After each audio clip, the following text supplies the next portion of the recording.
September 18th, and we have another trade recap to go over. Today was the first losing day I've had in a little while. I was basically, this was a rough day just because of the fact that I did get, basically I was liquidity. So let me just get straight into it. So coming into the day, I see that we have 8:30 news, I believe unemployment claims. That take us. We have honestly some good news, to be honest. Doesn't look that bad. We break lower.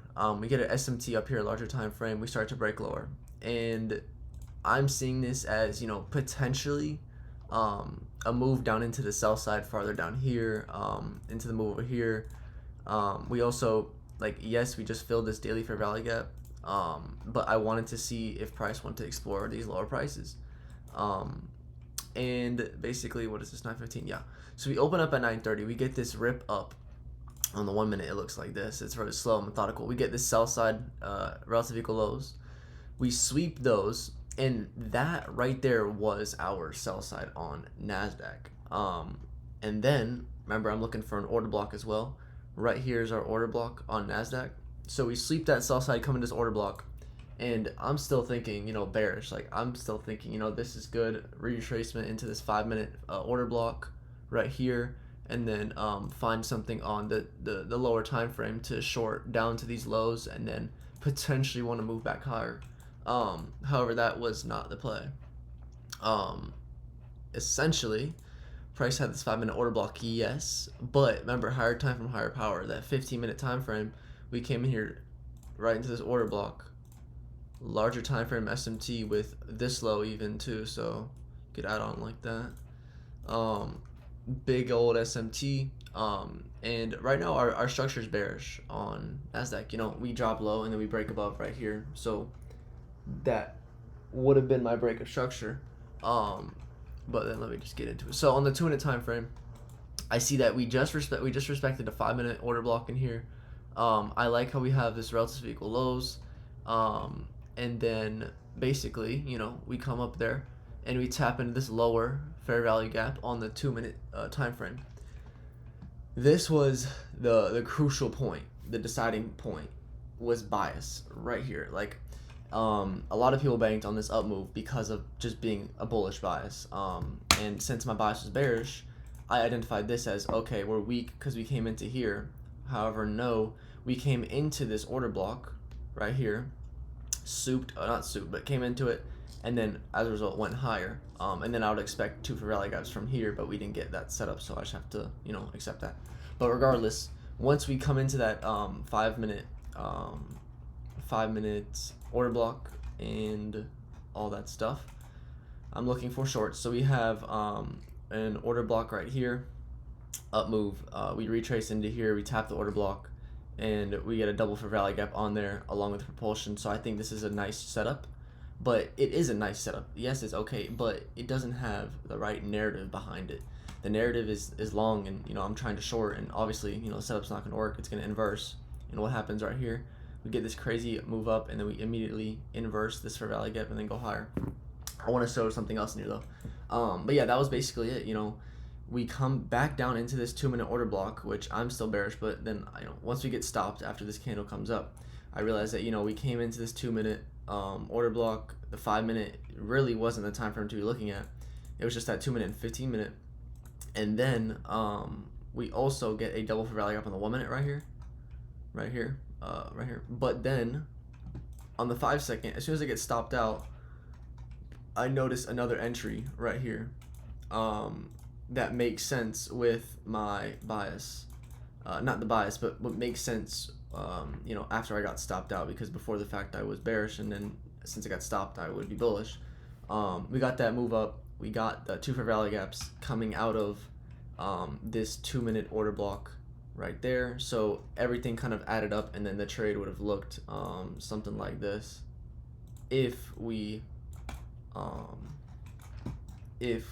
wanted to target the highs, and we're bullish all the way up until those highs. Personally, I was not seeing price run up into there, so my bias was complete off for the day, and that's why I took a good loss. But yeah, it would have been about a 1 to 6. But then the short was also aiming for about like a 1 to 5, 1 to 6. But yeah, that goes to show how important bias and narrative is in the day. Like the setup was here, but the setup only wanted to come into the 2-minute order block, and then price, you know how it just sharply took out my stop loss. That's how you know I was liquidity, because you know, price was heavy in one direction. We just trapped in sells as a result of this down move, which turns into a propulsion block. So once we get above this, it now turns into a propulsion, and then yeah, we go higher straight from there. So honestly, am I disappointed? Yes, I'm pretty disappointed, especially because I missed my trade. Not even missed, I just didn't, you know, make any money yesterday on this last on FOMC day. And then now I also took kind of not even a dumb trade, just a wrong, you know, bias trade. You know, why am I being bearish biased when we're pushing all-time highs and there's no reason for me to you know, see, you know, lower prices yet as of now. So you know, that was a little interesting thing. I'm glad I took this loss because it reinforces what I have to do. You know, my setup relies on needing that liquidity sweep, needing that order block, propulsion block, and then finally getting you know, that entry, the 2 for value gap entry. Because you know, if I stayed on the 2-minute and was bullish bias today, I was making too much money to deal with. Right here we got this order block. Then as soon as we get above here, we have a propulsion block. But then what are we expecting? When I'm coming to this order block, I'm expecting price to leave it. So then I'll go to the 5-second. See, we get this crazy bullish expansion move up. We disrespect this double for value gap on the 15-second. And then I could enter longs based off of that. So yeah, you know, that's pretty much all I got. You know, it sucks. Unfortunately, we took a loss today, but I'm glad it was, you know, relatively a small loss. You know, it's not really something to go crazy about. And you know, yeah, so that's pretty much all I gotta say. Nothing crazy. I am very surprised though that we did come back all the way up here.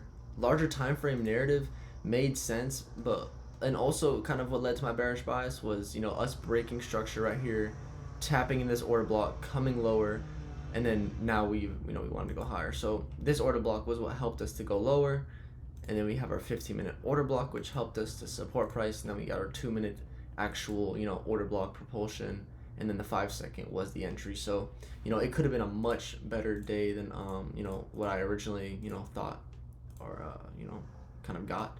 But you know, we'll see. You know, day by day, live on. I also want to see one more thing. I think it was on ES.